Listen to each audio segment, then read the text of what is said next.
I'd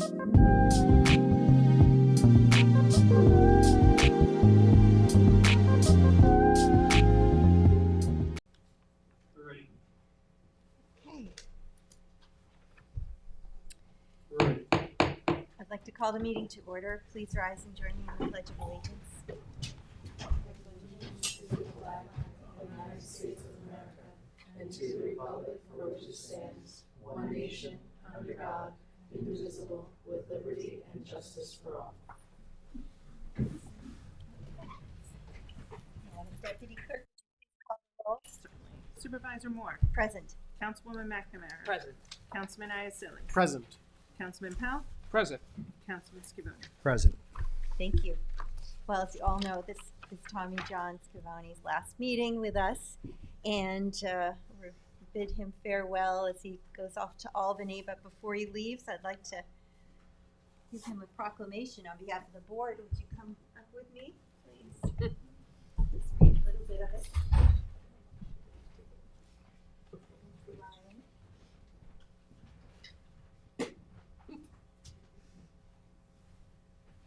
All right, I'm just going to read a little bit because it's so impressive.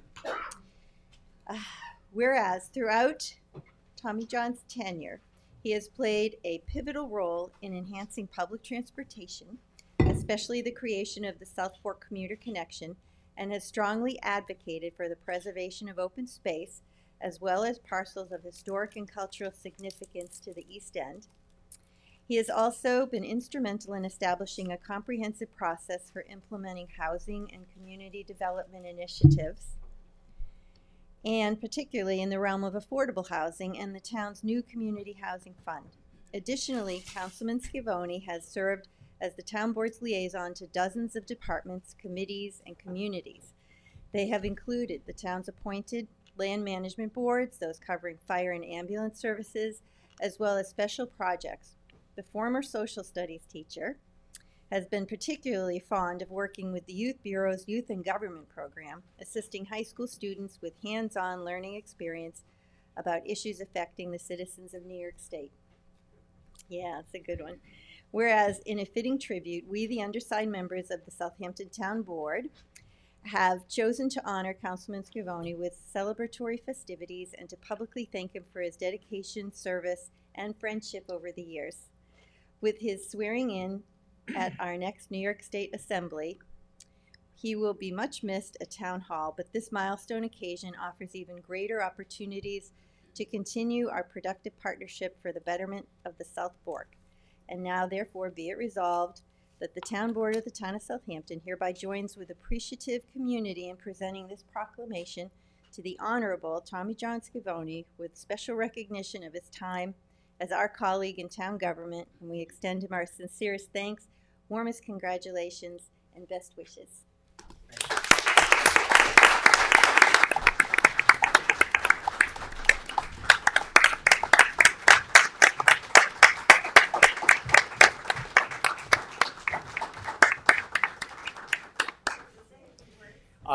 Yes, I would. Please. Thank you very much. And thank you to my colleagues on the town board.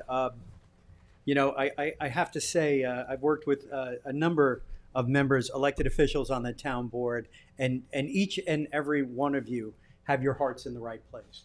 And that goes back to, you know, I was on the town board with Julie Lofsted, John Bouvier, Christine Scalera, Jay Schneiderman, John Bouvier, I said twice, Rick Martell, you know, Cindy McNamara, Mike Yaselli, Bill Pell, and Maria Moore. I'm pretty sure that's all of them. And, you know, each and every one of us, you know, do this for what we believe is the right reason. Now, we may not agree all the time, but, you know, we do it for what we believe is right. And that is the nature of our system in this country. I also want to give a shout out to the person who I've been sitting next to for 7.5 years, Sundi Schurmeyer, and her team today. Kimmy Otati is here with us, and you know, the town clerk's office is incredibly important. Just a few items, a few things that I want to talk about. I've been on this board now for 7 years, and I was saying earlier today that when we first got in, the Hampton Bays Water District started getting brown water. Remember that? And so we went into Hampton Bays. We had public meetings, and the question at that time was whether or not we should have Suffolk County Water Authority take over. We heard from the people of Hampton Bays. One, they wanted clean water. And they didn't kind of care where it came from. And the other part was we want our water district. So we kept the water district, and we instituted a 10-year capital plan. I'm not going to go through everything, but that's something that coming from a plumbing family, I'm particularly proud of. I would always talk to my father about some of the stuff that was going on in the Hampton Bays Water District. He particularly liked the underground subaqueous crossings that we did under Shinnecock Bay and Shinnecock Canal. The Riverside Sewer District, we've been talking about this for, more than a decade, and it's underway. We've created the district. We're going to get it done. Thank you all, right? This is a process that started before me when I came to the board, and really before you, and you pushed it forward, and this is kind of like what we did. Also, during my tenure, we almost had the ocean break through on Dune Road in Shinnecock and Hampton Bays. That was no joke. We had ocean water coming into the bay, that particular evening. COVID-19. We had to rework town government. We feed nearly 600 people a day through our senior services. We had to turn all that around. We began delivering food. And, it is due in large part to the employees here at Town Hall. The people who work for town government, they serve the people, and they do a great job. And I can't say enough about the people that we have working in this town and the services that they deliver. They make us look good. So, truth be told. So, definitely a shout out to the 600 plus people to CSEA and our administrators as well. While we're talking about employees, our police department is something that we have continuously worked on. When I got into Town Hall, we had 91 police officers. Now we have 110. We've instituted body cameras with our police department, and it really has moved in a positive direction. And I attribute that to our officers, but also the leadership of our current chief and our previous chief. Chief Steve Skrnicki, a shout out to his memory. He came in at a time when we really needed his guidance, and he certainly provided that. And now we have Chief Kiernan, who is doing an incredible job. I'm particularly happy because we have the U.S. Open coming here in 2026. We had one in 2018, so Chief Kiernan is he's ready to go on that, I'm sure. Some of the staff members, some of the administrators that lead the department. Karabakh is here from our, Housing and Community Development. Dorota Goronsky and Len before him, as well as Janice Shearer, Marty Shea. Some of these, incredibly talented and gifted people, and I'm certainly leaving a lot out. Jim Burke and his team of attorneys. We're in there almost on a daily basis. It's really great to have you all there. And, I just want to leave you with this. I'm the grandson of immigrants. Now, on the Italian side, we came in through Greenport and came down to Sag Harbor, but I'm half Irish, and go figure, right? Irish Italian on Long Island, it's kind of a thing. But my grandmother came here by herself at 14 years old. She had nothing but a handbag into New York, and she got a job as a domestic. She was a maid, and she got a really great job with a family named the Wainwrights, and that's how she got out to East Hampton. And she worked her way up, and she became the cook, and that was like the job. If you were going to work in the big houses, you wanted to be a cook. And I learned from her and other parts of my family how incredibly unique and wonderful this country is. Right? My grandmother came from Ireland. She knew what it was like to be an American. That was incredibly important to her. And she always took the opportunity to tell me how wonderful it was to be in this country and the opportunities that we have here. Truth be told, she cried at Princess Diana's funeral. I'm sorry, the wedding, right? They were married. It was on every channel. She was upset because we were celebrating royalty. That was her. And with this job that she had in East Hampton, she worked for a family named the Wainwrights, and those children, she helped raise them, and one of them became congressman. He was congressman on the eastern end of Long Island from 1952 into the 1960s for a long time. And I can't tell you how proud I am to be the grandson of that immigrant who was by herself with nothing on the docks of New York City, and now I'm going to be representing Eastern Long Island in the New York State Assembly. That's a good story, and that's an American story, and it's part of all of us, and it's something that we should celebrate and appreciate. So, rumors are true. I was elected to the Assembly. I'm proud to be elected, and I'm proud to have been elected and served on this board for the people of the town of Southampton. Thank you for the proclamation, and thank you for listening to my comments.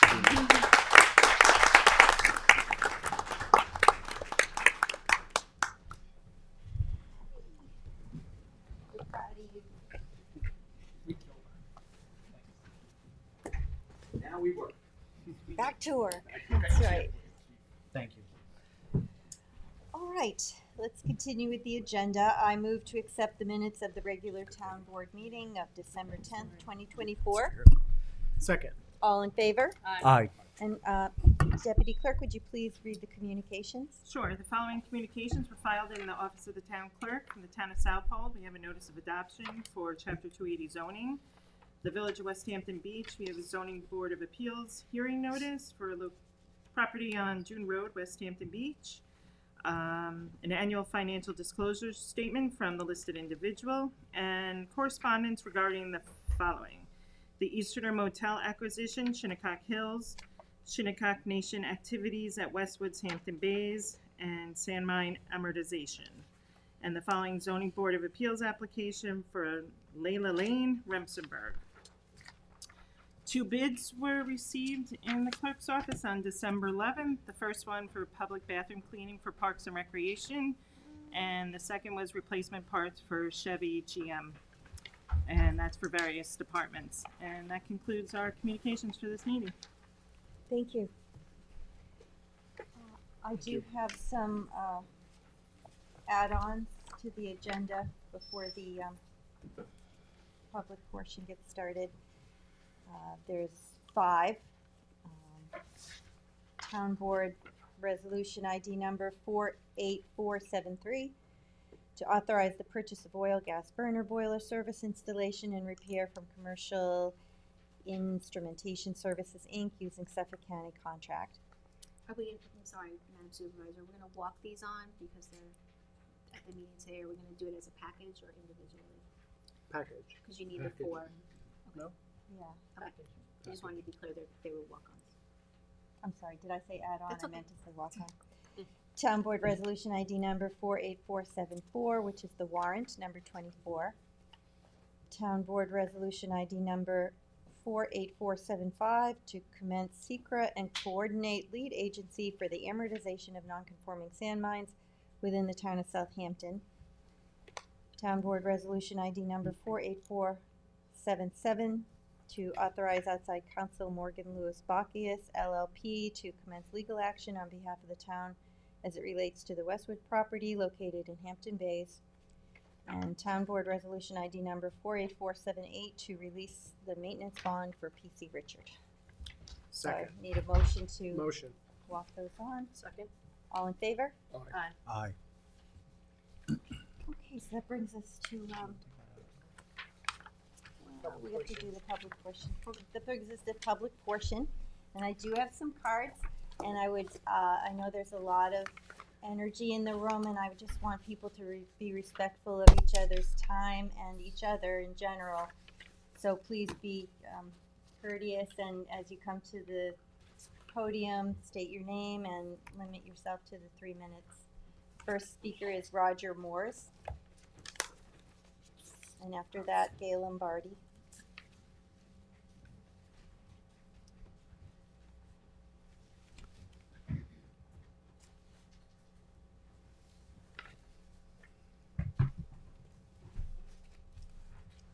Yes, Roger Moore's in Hampton Bays, Long Island. No formalities today, only polite questions for the board. Why are you promoting civil unrest with inactivity on the present proven standing laws? Are there any deep pockets or party lines that have influenced your decisions? Stop work, cease and desist. They have no value. The failure of negotiations with New York State required the 5 parts necessary in the December 4th decision. In alleged talks with the nation and requests for updates, quote, "They're not telling us anything," was the town's answer many, many times. Are you expecting New York State to step in and enforce the Southampton town laws on the previously agreed with the nation statutes on Newtown Country Road and 27? Oh, that's right. New York State did it on December 4th. Just to let you know, if the thousands of Hampton Bays residents knew of all of this and the present and future implication of this and today's paving, I don't know. Suggestion: just tell them that their tax money will pay for all town services to the Westwoods property for free. Can Hampton Bays taxpayers act with impunity on this? I know FOIL is an Information Act, Freedom of Information Act, but can you tell me where to go for compliance to the laws of Southampton and who is responsible? Please. Is this the best legacy from which inaction that this board can come up with? Thank you for ruining my future in Hampton Bays and Christmas. Gail Lombardi, and after Gail, it's Maria Teresa Garber. So Bob DeLuca from the Group for the East End had been here on a number of occasions, and one of the things he said resonated with me. If you follow the law, we may not like the answer, but we will know it is the right answer. And repeatedly, this board does not follow the law. We have code enforcement that some of us say is code notification. It's like the cop at the bank that says, oh yeah, there's a robbery in progress. Doesn't do anything about it, but there's robbery in progress. So repeatedly, we've come to this board to follow a law, follow a process, look at the fundamental issues in an act, and in this case today, it's Westwood, but yesterday and the day before was buying a building that you have no idea what you're going to do with, or going for zoning for a contractor downtown that recently put out an article in Long Island Business News. The problem here is you don't follow the law, you don't look at the fundamentals and substantive issues in a specific item. We're talking about Westwood, and Mr. Pell brings up the Bel Air. Well, we're not talking about Bel Air. That may have been a success, but that's done. Every issue stands on its own. You don't get brownie points for success on one issue when you're failing on other issues. Right now, you are failing the community by not following a law, by not enforcing your laws, not doing what people hired and voted for you to do. And you're bearing the brunt of the people working for you that aren't doing their jobs. Second point is for all the legal fees that residents have incurred, you should be paying those bills. We should not be subsidizing the incompetence in your offices. Thank you for your time. Maria Teresa Garber, and then Tom Garber. Good afternoon. Maria Teresa Garber. First, I want to thank Cindy McNamara. She's been at a lot of open forums where I've attended. She's been honest, authentically involved and concerned for the community.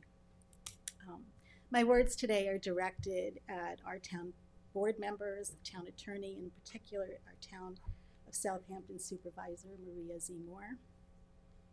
Supervisor Moore, you campaigned for the town of Southampton Supervisor on several objectives, and I'm here to bring forth some words that merit remembering.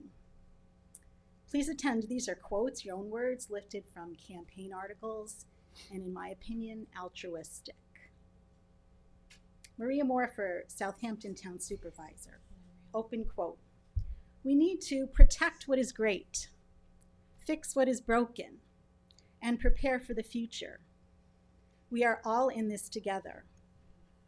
Thank you for those words. But the residents of Hampton Bays have vocalized the need to protect our great waterfront along Peconic Bay from destruction of Westwoods.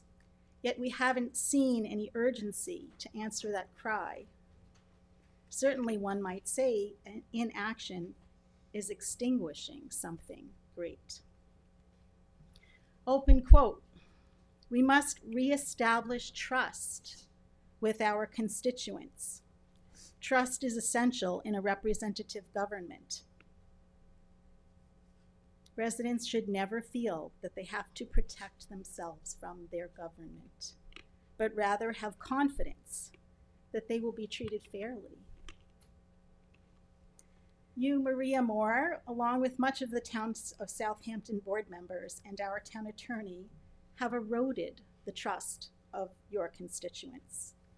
Few nebulous responses to citizens' inquiries, wordsmithing to taxpayers, and delayed and negligent responses to residents' exasperated cries to enforce zoning regulations on Westwoods have more than battered trust.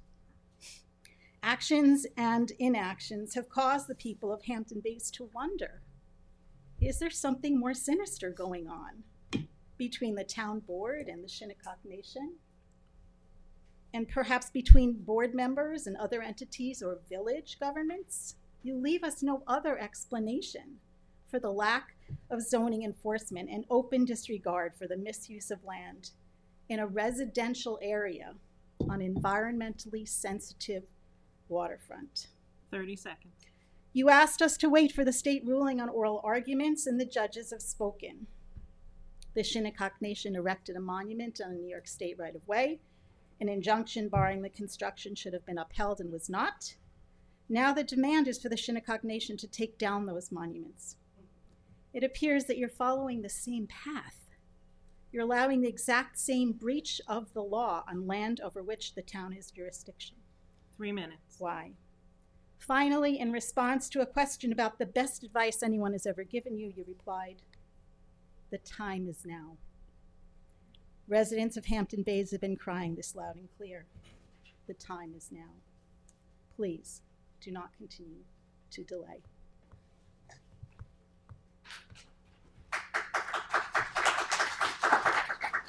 Tom Garber, and then Michael McCullough. Hi, Tom Garber, speaking about Westwoods. Perhaps what is most troubling, even bigger than the fact that asphalt is being laid illegally on Westwoods as we speak, the most troubling aspect concerning this town board is how you treat your constituents. Your affect, excluding Cindy McNamara, has been since day one placating. You treat us like naive, loudmouth homeowners and don't know anything about the Shinnecock Nation or Westwoods. I remind you, as a community in the Westwoods area, we have been dealing with this issue long before you were elected. Around 2004, we met with Lanscombs and other tribal members concerning the clearing for the casino. We followed the trial closely. I attended that trial. Mr. Iazili, I think you were 12 years old at the time. Over the past 19 years of the Shinnecock Nation's evolving plans for Westwoods, we as residents have garnered an understanding of the Shinnecock Nation's methods, motives, and rhetoric. I don't blame the Shinnecocks for taking the gamble on developing Westwoods. I blame the town board for falling for it. Compared to the town board of 2005, which swiftly and with no urging from local residents joined the lawsuit to stop the casino development, this board has done too little, too late. The difference between now and then is shocking. Swift action versus do little and hope it will all go away. You should all be collectively ashamed.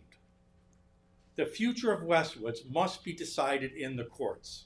Like it or not, that is the only binding solution that will allow us and the Shinnecock Nation to move forward and hopefully find some sort of detente. Thank you.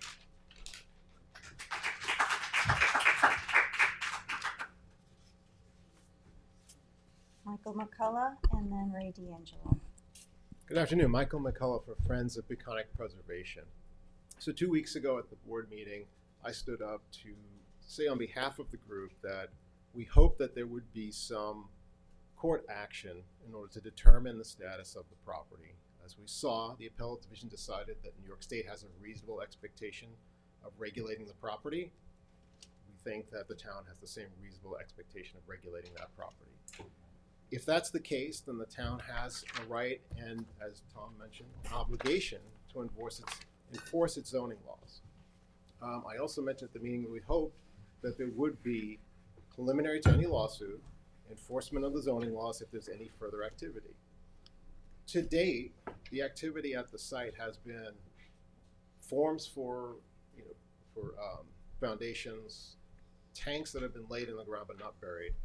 Today, the asphalt on the ground is something more permanent. So we hope that there's some resolution that the town and the Shinnecock Nation can come to stop the activity that's going on the property and come together and figure out some resolution. We heard the resolution this morning that you gave, that there will be some authorization of a court action. That's great.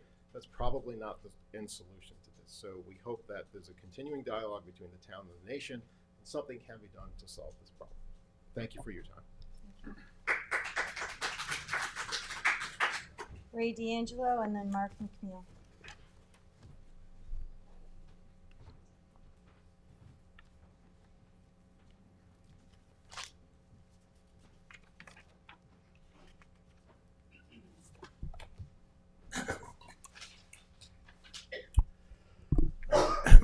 Pardon me. Ray D'Angelo, Hampton Bays. I'm the president of the Hampton Bays Civic Association. Basically, yesterday, I wasn't planning on coming today, but yesterday I must have received, I would say, over 50 emails about the situation up at the Westwood property. And I want to urge the board, I agree with the previous speakers, I feel the only way this will eventually get some type of settlement is a court case, where it would be maybe a bench court case where what the Shinnecock can do on the property would finally be decided, whether it's Aboriginal or not. Until that is determined, it's going to be like this nebulous thing that we can't get our hands around. And in that time frame, the Shinnecocks continue to build the travel station, the travel plaza, which in a way is self-defeating because at the end it'd be done, and then no one's ever going to get them to take it down, even if it shouldn't be there. Just like the appellate division's decision on the monuments. I don't think those are going to come down at this point. So I felt and I expressed this to you that a long time ago, that you should have gotten active and did this 2, 3, 4 months ago, and eventually this thing would have been decided in court where it should be decided, not having stop work orders disregarded and thrown on the floor. And those are legal documents, and we can't have this lawlessness, and that's what we have now.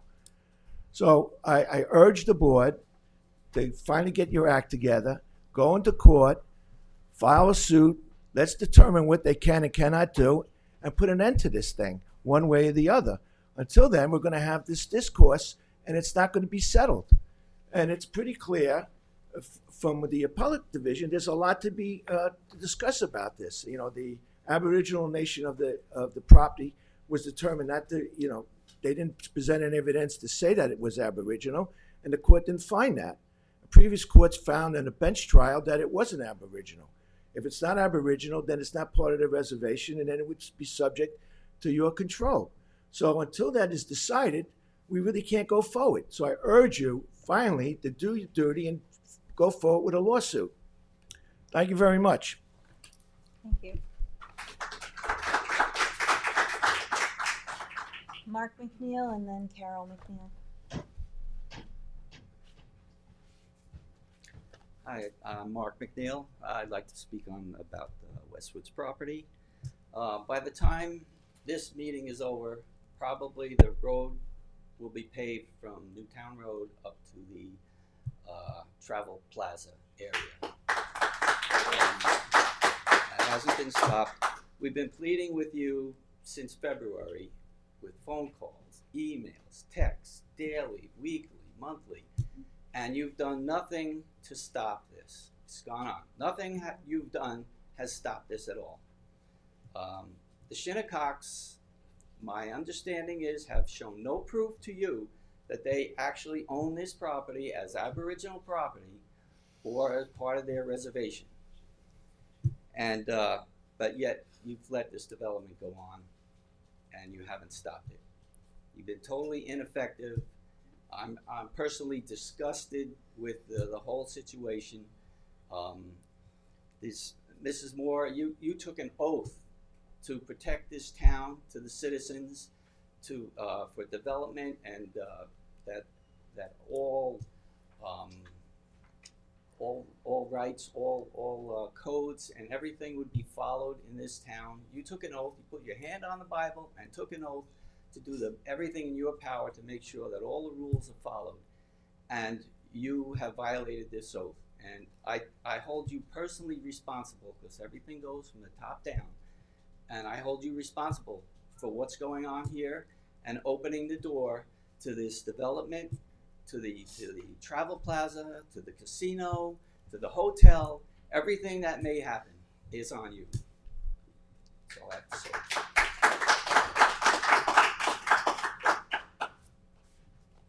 Hi, my name is Carol McNeil, and I'm here to talk about Westwoods. Of every single person in this room, the only one who's been directly affected every single day is myself and my husband. Every day for the last 6 months, I have been dealing with this shaking as I physically sit in my house. Speak to us. Address the. I'll take care of it.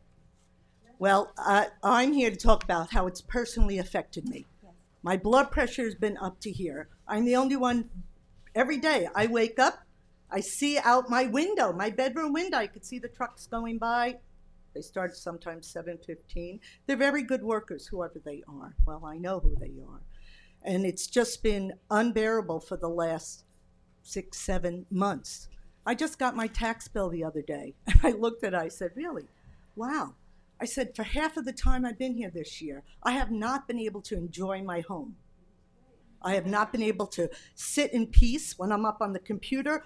I'm vibrating. I'm literally vibrating. This is what I would feel. Please. And it's very disturbing. And the fact that nobody here understands the daily implications of this construction. And this is just the start. I find it very disturbing.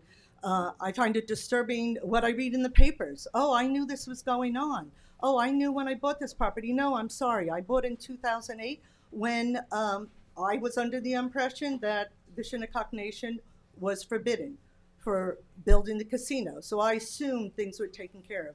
I assumed that the people of the Shinnecock Nation were caring people about the neighborhood and the land. I used to contra dance with Chi-Chi from Shinnecock every week. I used to do that. And I really considered that if anything was going to be done, there would have been considerations for the people. They call this property good land. Oh my goodness. But it's not good land, what it's turning into, and it's very sad. And you know what, I don't think the nation wants to come across that way, but for us it is. It's coming across as total destruction and totally all about the almighty dollar. And I guess, you know, that is how we all live in this world. But it's very sad, and I needed to express my feelings about how it's affecting me. And it's drastically changed my life, my view of a lot of things, of government, of Native Americans. You know, I just realized how people really don't care 30 seconds. about what you're going through. Thank you.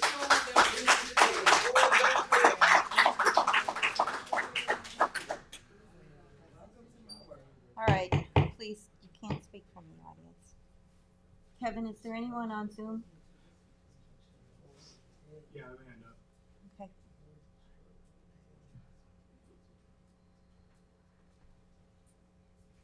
Two hands up.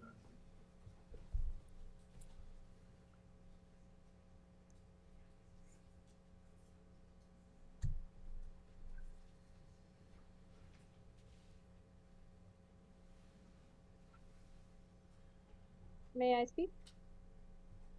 We can't really hear the person, Oh, Kevin. There we I'll go. try to speak louder. Is that a little better? That's better. That's better. Hi. Okay, great. My name is Carolyn Probst. I'm the superintendent in the West Hampton Beach School District. Thank you for allowing me to speak for a moment today.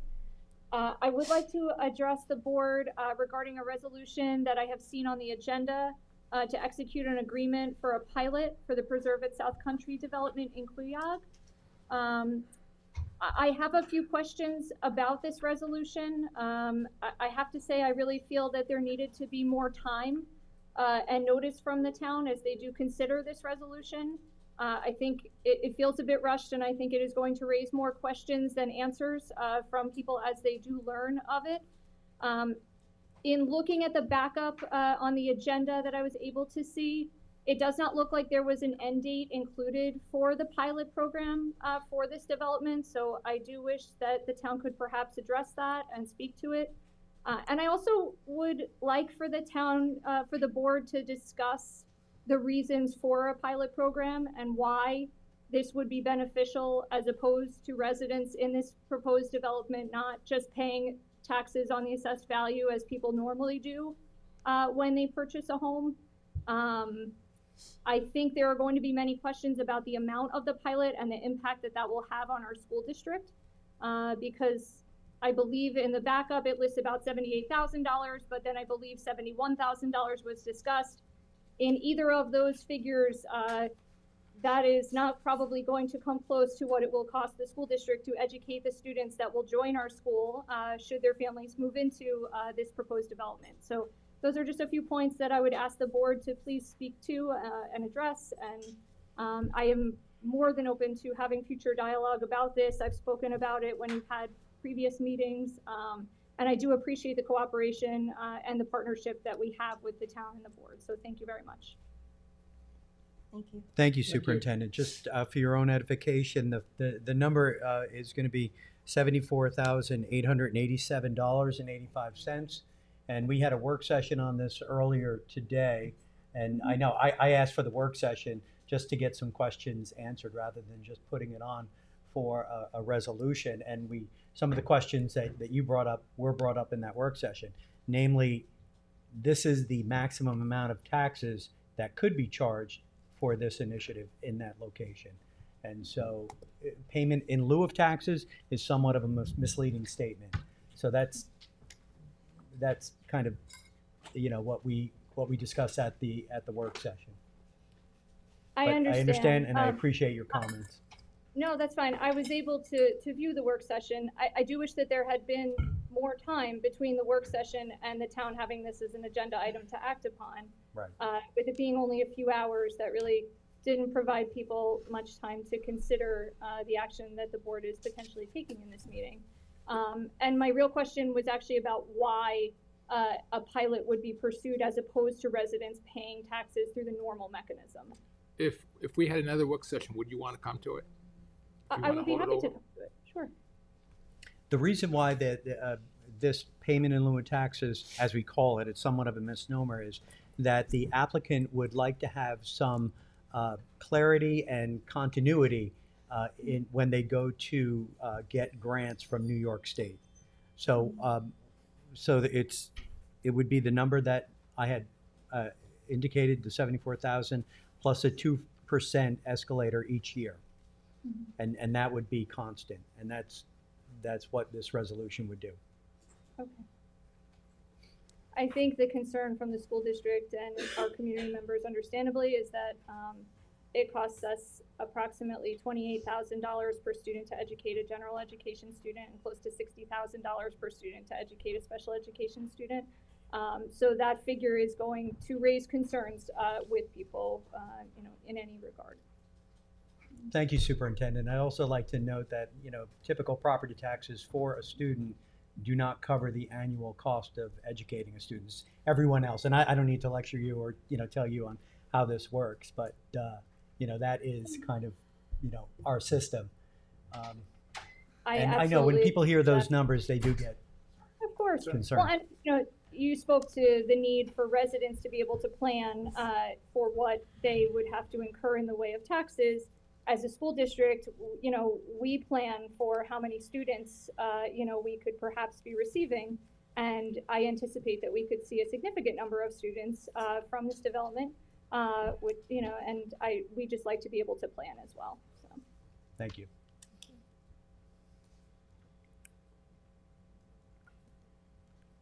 Thank you. Thank you. We have one more person on Zoom.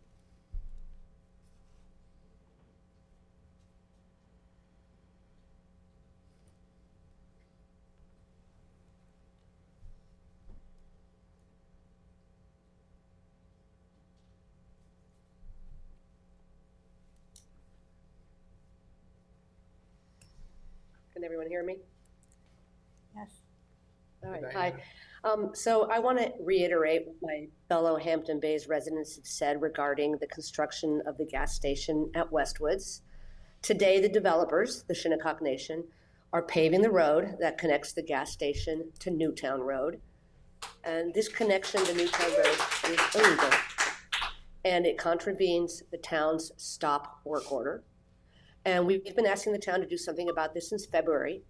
We've asked for traffic restrictions on Newtown Road. We've asked for enforcement of the stop work order. We've asked you to pursue legal remedies. And we've spent over $100,000 ourselves to hire lawyers who could instruct you on what legal remedies you should take when you told us throughout the summer that it was complicated, and then that there was little to do. So today you've approved legal action, and that's good. It's better late than never. But we still need immediate enforcement. I mean, construction is still raging on the property. And we also need immediate answers about who's going to provide environmental oversight. When I contacted Suffolk County, who is responsible for licensing related to wastewater and air quality, they told me that the town had told them to hold off because this was owned by the Shinnecock and that the EPA was involved. When we contacted the EPA, we found out that the EPA is overseeing a self-certification process that is available only on Indian country. The recent appellate division decision in New York State has clearly stated that this is not Indian country. There's some uncertainty, but it's certainly not Indian country under the current legal structure. And so there's still a lot of sort of immediate actions. I know litigation takes time, and I'm just wondering, as we wait for the litigation to unfold, will the paving be completed? Will the pumps be buried? Will the gas station open? Will there be traffic through Newtown Road, because that's the only access to access the station? Will they get Hampton Bays Water District water like they've asked? There's still so many questions, and so I'm just hoping that the town will be more proactive than you have been in the past in answering some of these questions and addressing our concerns. Thank you. Thank you. Thank you. I would just like to say that the 2020 decision in the Department of Transportation case that denied the preliminary injunction really presented an obstacle for the town to obtain its own preliminary injunction in Westwood. And so now that we have the appellate division's reversal of that decision, that changes everything. And today we authorize council to commence litigation and seek an injunction to stop the continued violation of the state and town law. So that is the reason why we didn't do it before. That is what we're doing now. I have another card of Lance Gumps.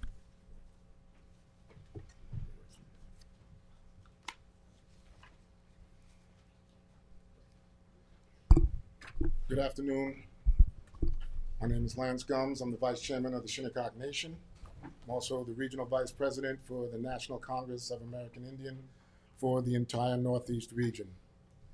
I'm not going to get into the weeds here today about what people believe or don't believe about the ownership of our tribal lands, which we've held since time immemorial. We are not going to debate that. We know what it is. We know who owns it. We know what we're able to do on it, and whether anybody else does or not, I mean, that's, up to their own interpretations. However, what I am going to say is that what we are is a government. And whether the townspeople or the residents of Hampton Bays recognize that or understand that is really not our concern. Our concern is the government-to-government relationship that we have with you, the town of Southampton. And that's who we will deal with. That's who we will have discussions with. That's who we will sit down with. And we had sat down several times already. We thought that was going to continue as our council to council. That did not continue, which was kind of surprising. However, for Shinnecock, we just want people to understand that we are a government. We have our constituents. We are elected by our people to uphold the rights and opportunities for the Shinnecock Nation. And that's what we fully intend to do. That land over there, just as we call it over here, is fully owned by the Shinnecock Nation in a unique status that is really actually only unique to New York tribes, and that we own it in restricted fee. New York State has recognized that since the inception of New York State. They have upheld that, and so the clear-cut, discussion to that is that land has never been taxed by the town, the state, or the county. So people can think what they want to think. They can, you can do your court case and stuff, and move forward with resolutions. That is not going to bode well for relations with with our tribe and the town. But you have to do what you have to do. 30 seconds. Just like you're doing what you have to do, that is exactly what we're doing as the Shinnecock Nation for the betterment of our people, for the survival of our people, and the audacity that we hear about the conditions of the land when we've watched all of this land be destroyed around us. The audacity of those statements is irrepressible. I cannot even, begin to relate to how that makes us feel. 3 minutes. As a government, we fully expect you to deal with us on a government-to-government basis, just like we deal with the state government of New York, just like we deal with the federal government. I just met with President Biden last week, and we had discussions with the Interior Department, and our answers will be coming, but they will not be discussed in a public forum here. They will be discussed with you in a government-to-government relationship. Thank you.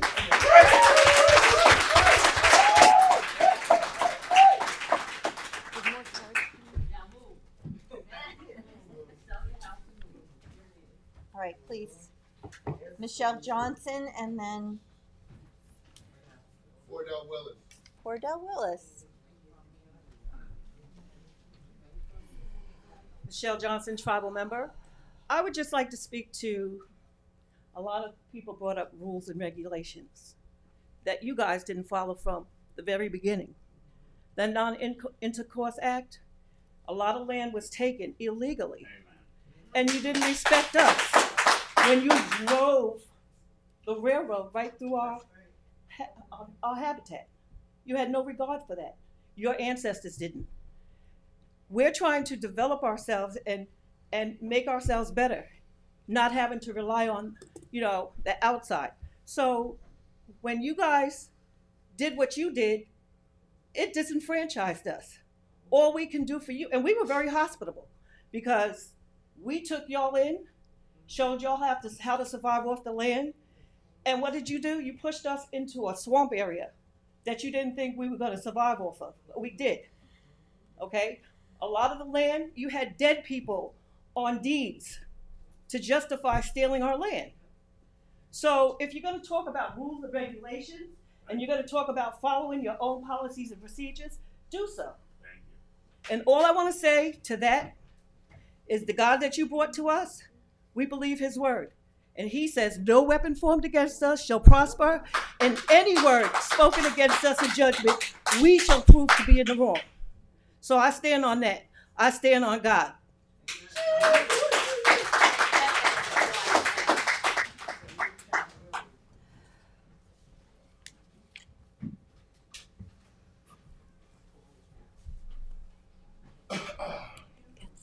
Fordell Willis, Shinnecock tribal member. The first thing I seen when I came in was the first English settlement in the state of New York, 1640. Y'all came and settled on our land, right? Was invited probably. Sat down, probably ate, learned a lot. But it says settled, so that means that it was probably occupied before you got here.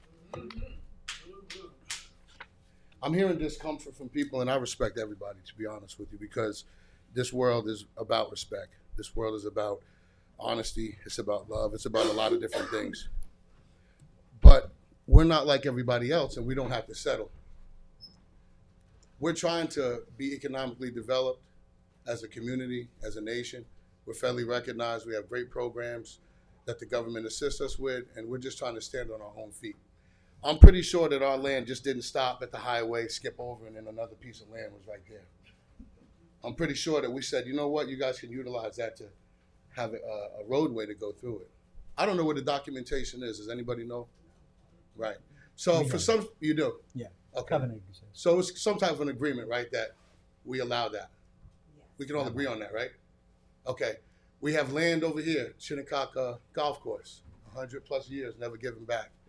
Sugarloaf.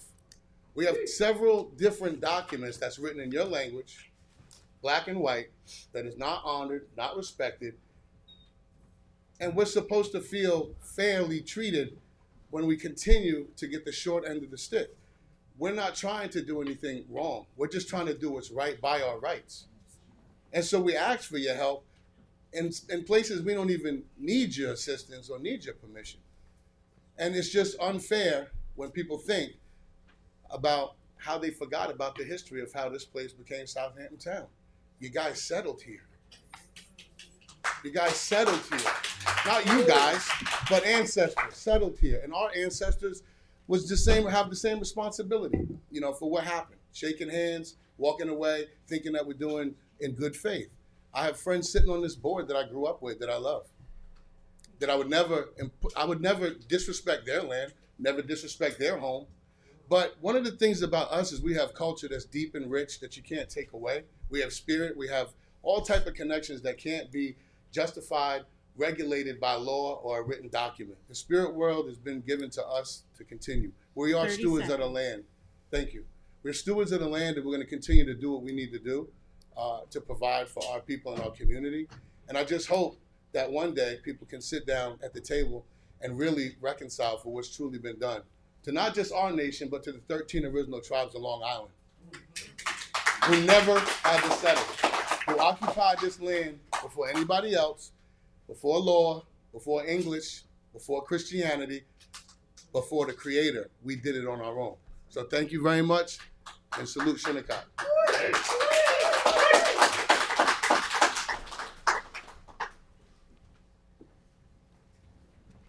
Okay, we have two more cards. Tina Curran and Kevin Henry, maybe?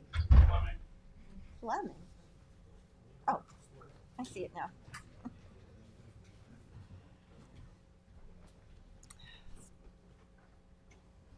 Hi, I'm Tina Curran. I am here. I feel like my heart is breaking. I live in near Westwoods, very near. My life is already changing by what's happening on Newtown Road. And I've been before this board a few times before, and always it was to help the Shinnecock. Always it was to support their causes. I sat on the road for hours and hours and hours. I am not rich. My family were Catholics in Northern Ireland, my grandparents. I'm not one of these rich people that they seem to think is against them. I'm not against the Shinnecock. In fact, I tried so hard to get to know them because I thought of them as defenders of the land. And I thought of them as defenders of spirit. And I so admired the tribal, generational relationships that had babies work in the powwow and learning to make their costumes and the tribal dances and the songs. And when I saw what was happening to Westwoods, it broke my heart. And I'm personally involved because I live very close to there.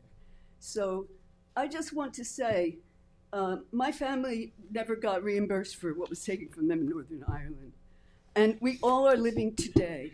And we're doing our best to protect our earth, which is what is really in danger.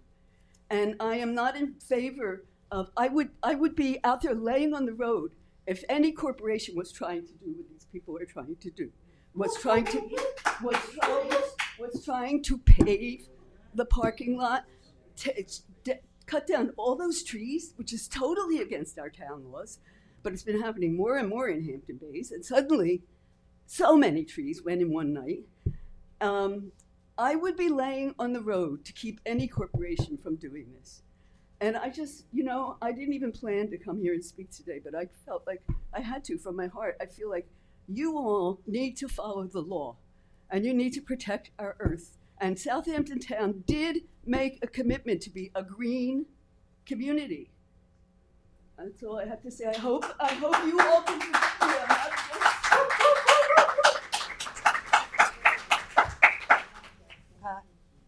Kevin Fleming, and then Bianca Collins. Good afternoon, Town Board. My name is Kevin Fleming, extremely proud member of the Shinnecock Indian Nation. I'm here to speak on behalf of West Woods. What I don't get for generations before you, your people have tried to stop us. We're not stopping. We are not stopping. We've been put on the back burner since the conception of your people have arrived here.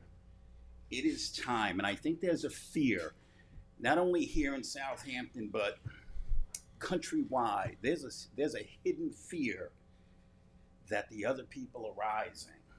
Our voices are being heard. You're damn well right, they are being heard. They need to be heard. We're tired of sitting on the back burner. You know what? I hear talk about preservation of the land. I didn't hear any arguments when these billionaires and millionaires came in and put houses along Dune Road. One thing you need to remember is all of this land was ours. Every single bit of it was ours until it was taken, stolen. We were manipulated. You know what? It's time, people. It is our time. And this is not to start no race war. This is just saying, look, you guys need to wake up. We've been here. We're staying here. We were the seeds that you guys thought you buried us. We're not buried. Again, we were the seeds. We're sprouting. And let us do what we need to do to become self-sustainable. Let our people be self-sustainable as your people have since the beginning of time. That's all I have to say. Bianca Collins.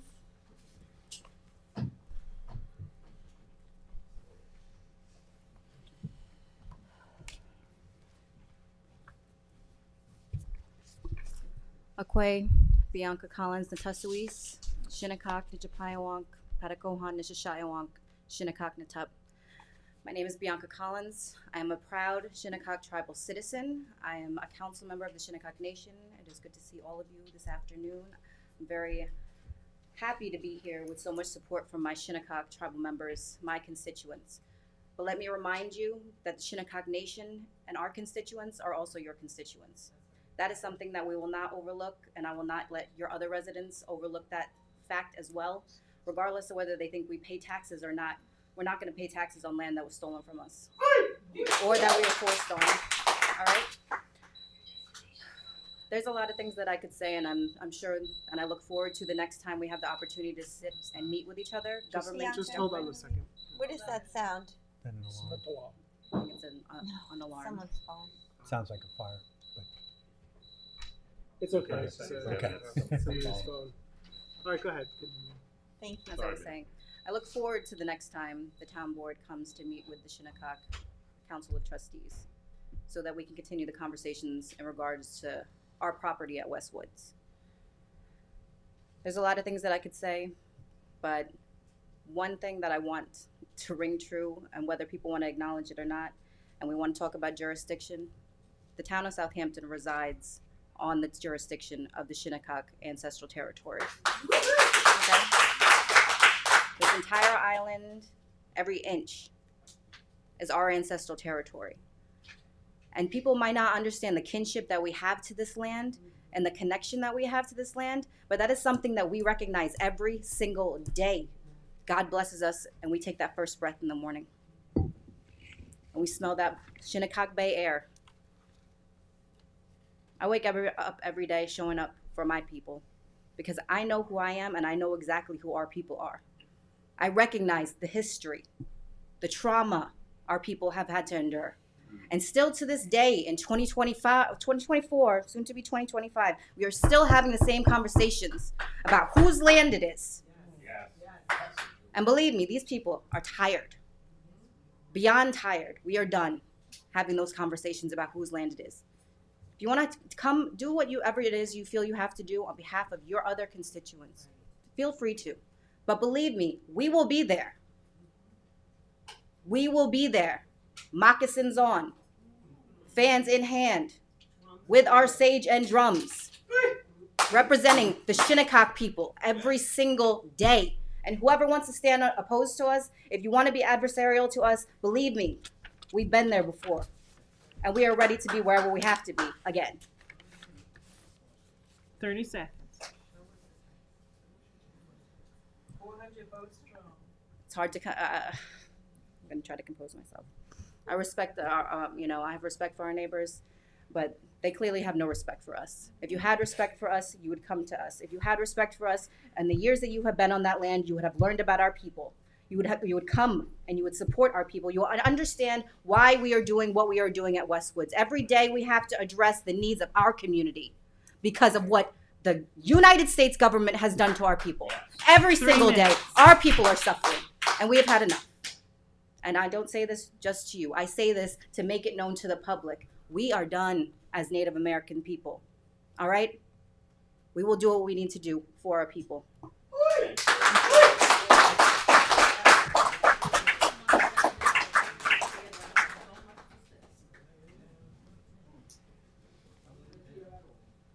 I did not fill out a card because I did not know that I was going to be in this meeting this afternoon.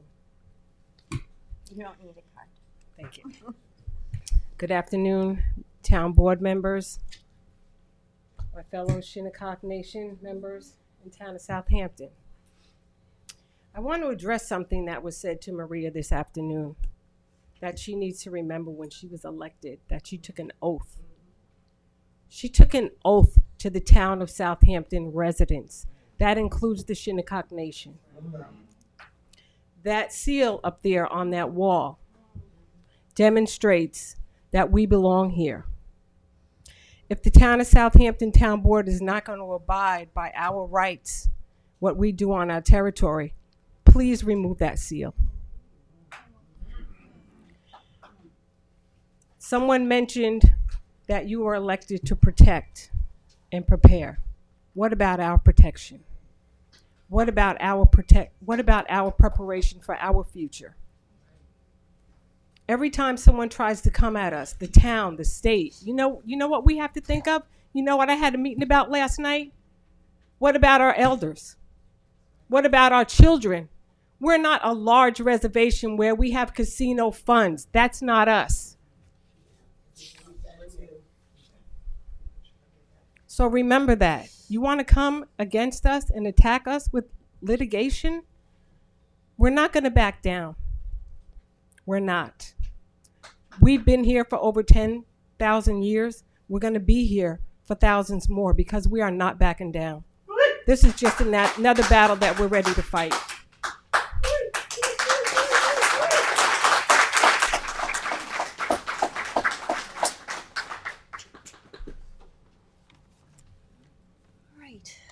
Well, that was good public participation. So if there aren't any more comments, then I move to close the public portion. Second. All in favor? Aye. Thanks for coming, everyone, and we're going to proceed now with our the rest of our agenda with the resolution. Thank you, guys. Thanks for coming. Oh, he's so nice. We grew up together.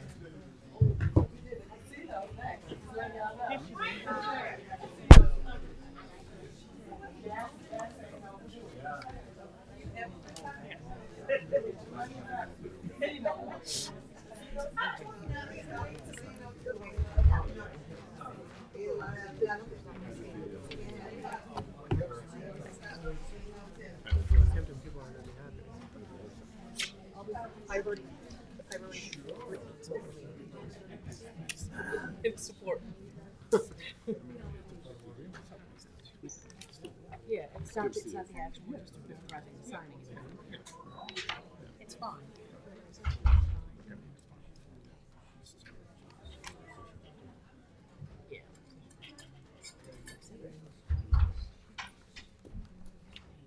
Okay. Is everybody ready to get started now with the resolutions? Councilman Pell, you got the first one. I'd like to consider application entitled Quail Ridge for the change of Hang on, Bill, hang on. You two ready to get started? Yes. Okay, go ahead. Town Board Resolution 2024-1445. I'd like to consider application entitled Quail Ridge for a change in one non-farming use to another at 929 and 933 Country Road 39, Tuckahoe. Second. I have just a little, on the motion, a little concern about this, in that we're actively involved in conversations with the county, and the county's doing the County Road 39 study, and, you know, we have conversations about Greenfield Road that are going on, and there's a development right across the street going in that the planning board's looking at. So, you know, if this were replacing unit for unit, the 24 motel rooms, I would think it would be fantastic, you know, to put something new up there. But it's increasing to 36 duplex units, so I just wanted to raise that as a concern that I had because of all the other issues going on at the same I think we time. should give them the opportunity to plead their case. I had the same concern, and I spoke to the applicant, and I made it very clear to him that the elect consider was in no way, you know, an okay on this project, and that he was gonna have to probably make some concessions and work things out, and he's already, you know, gone down the path of trying to make this a better project that's, you know. Improve what's there. Yeah. It's just the start. Right? It'll be a few years. All right, well, if he's indicated that he's willing to make concessions, He absolutely is willing to Yeah. work with us on numbers. you said that as well? Yeah, the guy's good. Whatever he does top shelf. You know, no problem. If he says what he's gonna do, he's gonna do. Be nice to get something new there. Okay, all in favor? Aye. Aye. Aye.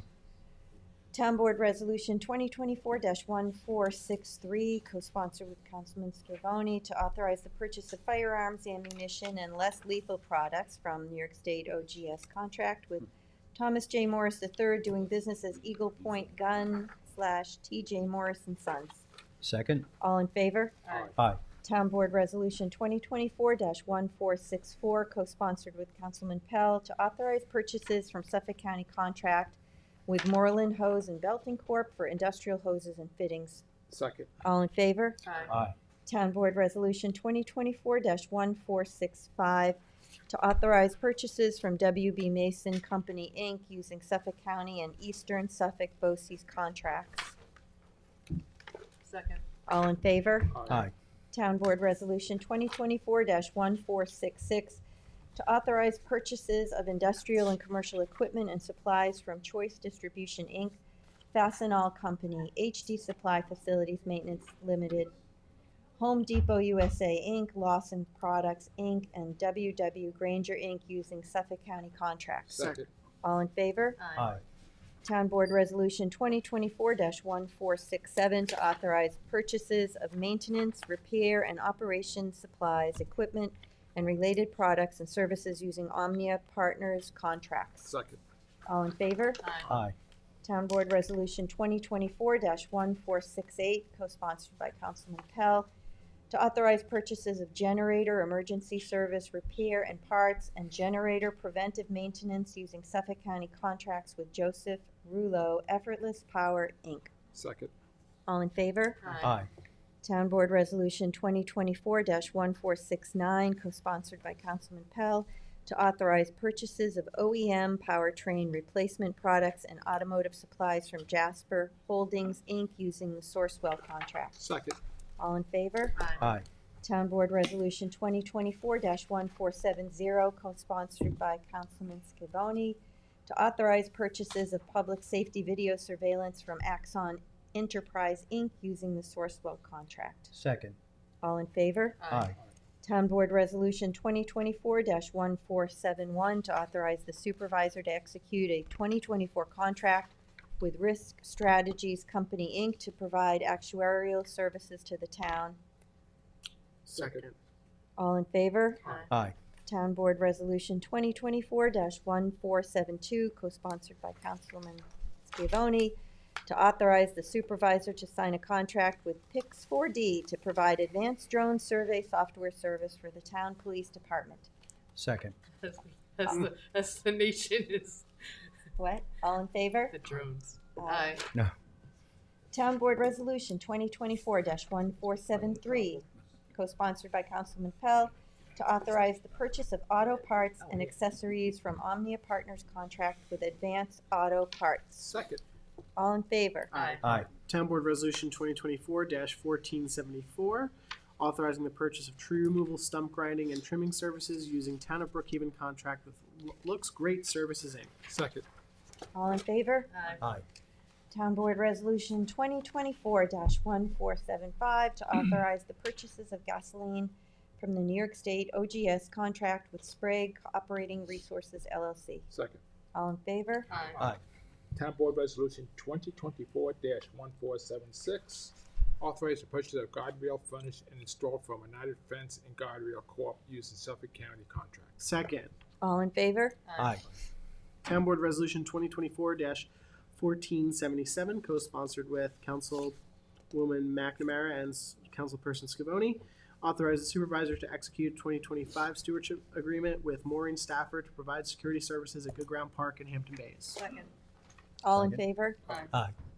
Town Board Resolution 2024-1478, authorizing the supervisor to execute a 2024 stewardship agreement with Patricia Obie to provide security services at Ludlam Avenue Park in Riverside. Second. All in favor? Aye. And Town Board Resolution 2024-1479, authorizing the supervisor to execute a 2025 stewardship agreement with Alan Schneider to provide security services at Squiretown Park in Hampton Bays. Second. All in favor? Aye. Town Board Resolution 1480 of 2024, co-sponsored with Councilman Scavone, authorize the supervisor to execute a contract with H2M Architects, Engineers, Land Surveying et al. To provide on-call engineering services to the Hampton Bays Water District. Second. All in favor? Aye. Town Board Resolution 2024-1481, authorizing the supervisor to execute a license agreement with Suffolk County Community College for use of the Eastern Campus Pool for 2025 winter lifeguard training. Second. Oh, that's a good one. All in favor? Aye.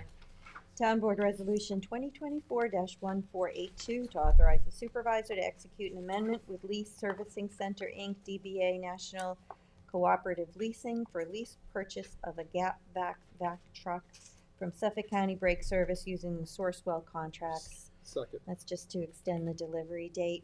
All in favor? Aye. Town Board Resolution 2024-1483, co-sponsored by Councilman Scavone, to authorize the supervisor to sign a sole source contract with Bounce Imaging for omnidirectional tactical throwable camera systems. Second. I asked the chief, what is that? He said it's if you have to go to a home for a domestic or some other call, and you can throw the camera in so you can see what's going on before you enter. Then they throw it Pretty back in. interesting. All in favor? Aye. Aye. Town Board Resolution 2024-1484, co-sponsored by Councilman Scavone, to authorize the supervisor to sign a sole source contract with Jamar Technologies, Inc. for Law Enforcement 2 radar recorder and StarNet software program. Second. All in favor? Aye. Town Board Resolution 2024-1485, co-sponsored by Councilmember Iacilli, to authorize the supervisor to sign a consultant agreement with Thomas Neely, doing business as TFN Advisors. Second. All in favor? Aye. Town Board Resolution 1486 of 2024, co-sponsored with Councilman Pell, Authorize the supervisor to sign extensions with Dry Stick Decal Corp. DBA Ride-In and Concept Print. Second. All in favor? Aye. Town Board Resolution 2024-1487, co-sponsored with Councilwoman McNamara. Award and authorize the supervisor to sign contract with Winston George DBA Winston Cleaning for public bathroom cleaning. Second. All in favor? Aye. Town Board Resolution 2024-1488 to authorize the supervisor to sign an amendment to management agreement with Southampton Youth Services, Inc. Second. All in favor? Aye. That's good. Get that roof replaced.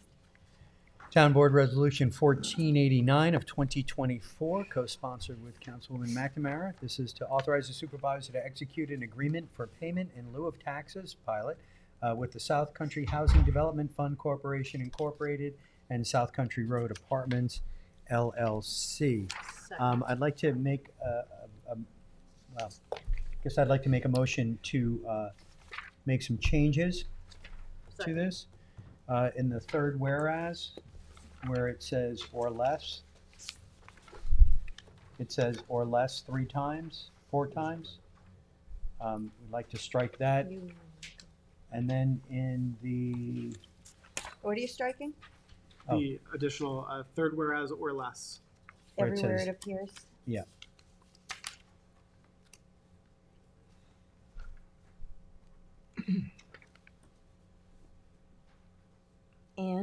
And the number in the 10th whereas, which was provided by our sole assessor this afternoon, to remove $78,457.17 to replace that with $74,887.85. And that is the calculation for the assessment for this property under our law. We had, and like I said, we had a work session earlier today for the board's edification on that. So a motion to amend the resolution as stated? Second. All in favor to amend the resolution? Aye. Aye. And So I'd like to make a motion to approve the resolution as amended. Second. I'd like to table it to the next work session so the school can weigh in on it. And I have a couple more questions that came up. I'd like to have answered. It doesn't change anything, and as Jim has said, that we can, if we need to tweak the actual agreement, we can. It's timely, it needs to, I think they need this in place in order to make sure that funding is, allocated and they know what numbers they're working with. I don't think a couple of weeks won't matter. if it hadn't been, I think the school superintendent had a good point that everything was on the same day and people weren't aware that we were doing it. It was kind of out of the blue because it hasn't been talked about since the application was approved last year. So, a couple of weeks probably wouldn't make a difference if we just give people the opportunity to understand it and make sure there isn't any other option available in terms of the taxes. That's what I'm What other thinking. options would be available? And that was the purpose of the work session. Like, we're literally charging the maximum amount. Yeah, I don't know. You That's know, what that- it sounded like. Yeah. Our assessor said, but then the superintendent seemed to indicate that there's another way to calculate. No, she was basically stating that she doesn't believe that this will be enough money to educate all the students from this development. And if you use that metric for anybody's home, if people with 6 kids in their house, they obviously don't pay enough taxes to educate their 6 children. That's why it's public education. That was my point with the property taxes. Even if you have 2 students and you're paying, what, 6, 8, 10,000, it's not enough to educate them. Right, We and all pay Curtis- taxes to educate students. For courtesy for the superintendent of West Hampton, we should respect her wishes, let her come to a work session, just like we expect Lance wants a workshop session, and Ray, okay? Tom Grover, if he wants a work session, we should, I'm ready to Respect. vote on it. I think the questions were answered and. And so what what this is, it's not in lieu of any taxes. The taxes are 100% of the taxes of the assessed value, And what it would do, what this resolution would do, was to set an increase of 2% each year. Even if the taxes, school, town, all of them together, fire district, even if the taxes turn out to be 1.2%, they still pay the 2% taxes each year. I'd be fine with outside of this having a work session on what pilots are and how they work, so that there's a broader community understanding of pilots, but it doesn't change this That's a good resolution or idea. these amounts. I mean, I think honestly there does need to be some education on what pilots are and how they work, because I think people are thinking it is what it's not, and they're thinking that this project is getting this enormous tax break, and it's market rate. Right, and they haven't had a chance to come in and ask any questions. So, Jim, based on what you know, would the tax rate essentially be for the taxpayers? Would it essentially be the same with or without the pilot, or? That's my understanding. I work pretty closely with the assessor on this, and we had spoke with the applicant. So my understanding is the number that was arrived by the assessor's office is the equivalent of what the number would be if it was generated on the tax roll. That's my understanding. so why is it necessary to even do it? Because it gives them predictability in how much it's going to increase every year, so that when they go for their funding, I mean, maybe Curtis wants to speak to this, when they go for their funding, they know exactly. I mean, you can't set an affordable rental and then have your taxes outpace what you've set on those rental rates, and you have to give people predictability in what their rates are going to be. And I'm not sure if there's an additional, and maybe Curtis knows, or we can have somebody come in and talk about it at a later time. But the understanding, I believe, my basic understanding is that they're also creating this public housing finance corporation to hold it in title, and that's created for a lot of different I reasons. think Curtis could probably speak better to the reasoning for The pilots. reasoning, I can't speak to the actual allocation of what you choose as your taxable, but every project that we have that involves tax credits has a pro forma that has to be established every single year. So what you're doing is you have to establish what that budget will be. It has to be a determination that's it has to be consistent every year. So that's the reason why it has the escalator of 2% per year, and that's how we factor in, because every single dollar has to be accounted for, but more importantly, every improvement or guarantee, as well as profit, has to be also awarded. We're maxed on the amount of profit we could have per project. So even if we were to say, for example, some of these projects doesn't require a not-for-profit to have a pilot. We are a not-for-profit entity. A pilot is not always necessary, but when you determine that, it's also factored into what the overall budget is annually. You being a non-for-profit, you wouldn't necessarily have to pay a pilot. Yes, as a non-for-profit or quasi-government entity, you don't necessarily have to. So volunteering to do it, it's just something that we do as community benefit.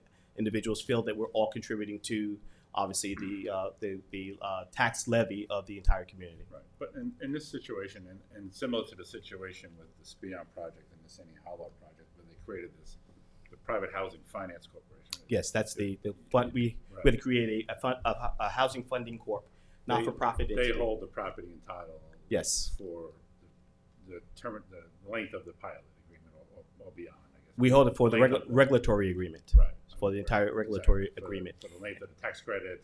Now, is that needed to qualify for the tax credits that might be going after? Is that trying to determine, because that's considered not-for-profit, correct? Correct.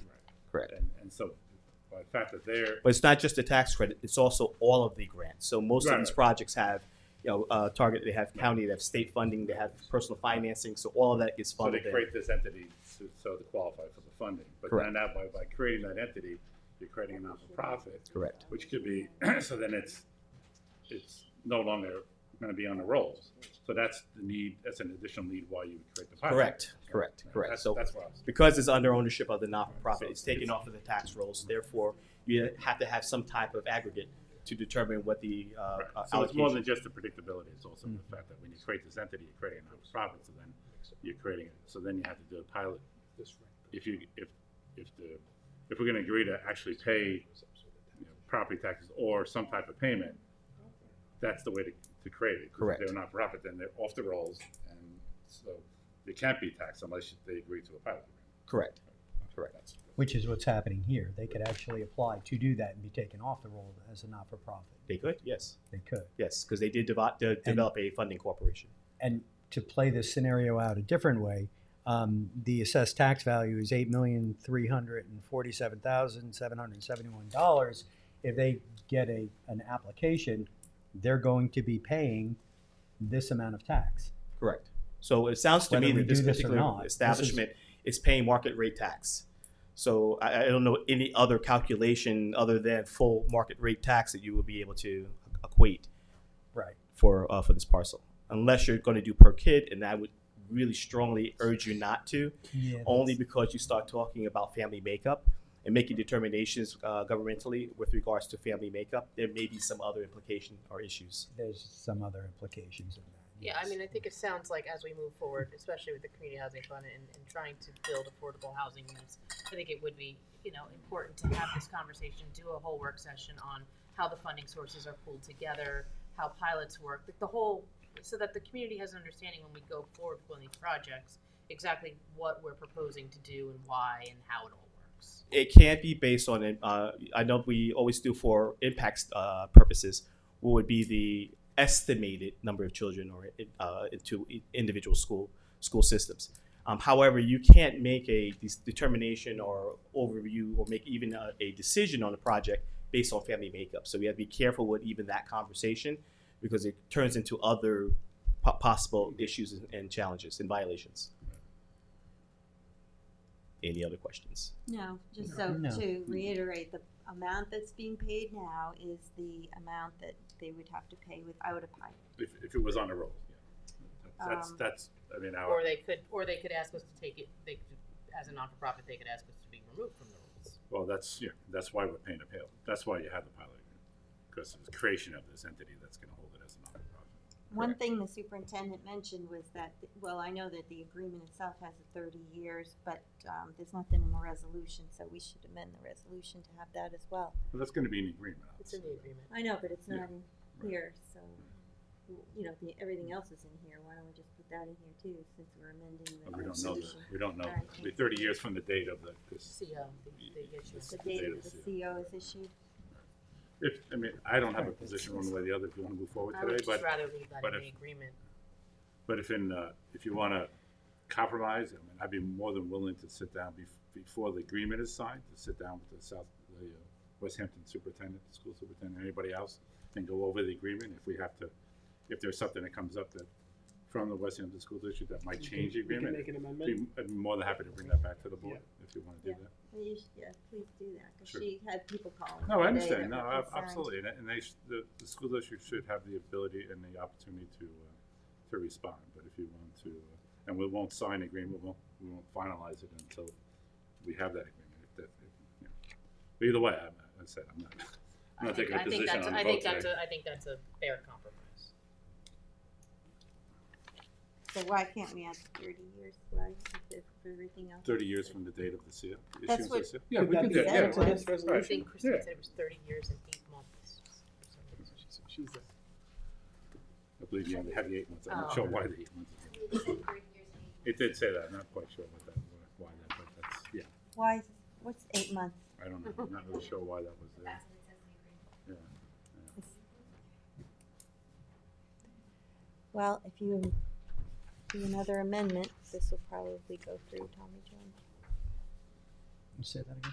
I said if you amended to add that language about the 30 years, I think we're all comfortable now with I mean, going there's forward language that with it. says, as per the agreement, that has the 30.8.